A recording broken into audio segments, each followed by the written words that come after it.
সাবেক প্রধানমন্ত্রী শেখ হাসিনার অবস্থান সম্পর্কে জানে না পররাষ্ট্র মন্ত্রণালয়। মঙ্গলবার দুপুরে পররাষ্ট্র মন্ত্রণালয়ের পররাষ্ট্র উপদেষ্টা মোহাম্মদ তৌহিদ হোসেন একথা বলেন।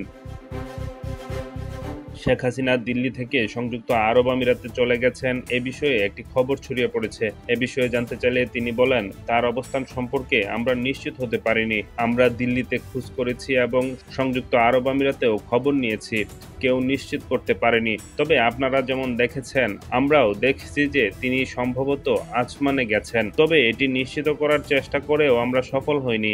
ওনার অবস্থান সম্বন্ধে নিশ্চিত আমরা হতে পারিনি। আমরা দিল্লিতেও খোঁজ করেছি, আমিরাতেও খোঁজ করেছি। কনফার্মেশন অফিসিয়ালি কেউ দিতে পারেনি, তবে আমরাও, আপনারা যেমন দেখেছেন, আমরাও দেখেছি যে উনি আজমানে সম্ভবত গেছেন, কিন্তু এটা রিকনফার্ম করার চেষ্টা করে আমরা সফল হই। বাংলাদেশের মিশন ট্রাভেল পাস ইস্যু করতে পারে শুধুমাত্র দেশে ফেরার জন্য, অন্য কোনো দেশে যাওয়ার জন্য না। সেটার জন্য পাসপোর্ট লাগে। পাসপোর্ট তো ন্যাচারালি ইস্যু করা হবে না। তারা যদি দেশে ফিরতে চান, তাদেরকে অবশ্যই ট্রাভেল পাস ইস্যু করা যেতে পারে থিওরিটিক্যালি, এবং তারা দেশে ফিরে আসতে পারে। ট্রাভেল পাস শুধুমাত্র one way travel to Bangladesh. লেবাননে যারা ফিরে আসতে চায় তাদেরকে তালিকা করতে বলা হয়েছে। তাদেরকে বলা হয়েছে যে ওয়ার জোন থেকে একটু সরে যেন আর একটু উত্তরে চলে যায়, এবং আমরা IOM কে অনুরোধ করেছি যে একটা ওই ফ্লাইটের ব্যবস্থা করে দিতে, যাতে করে তারা চলে আসতে পারে।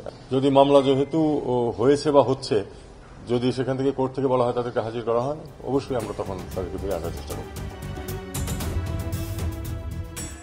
ডেস্ক রিপোর্ট, নতুন সময়।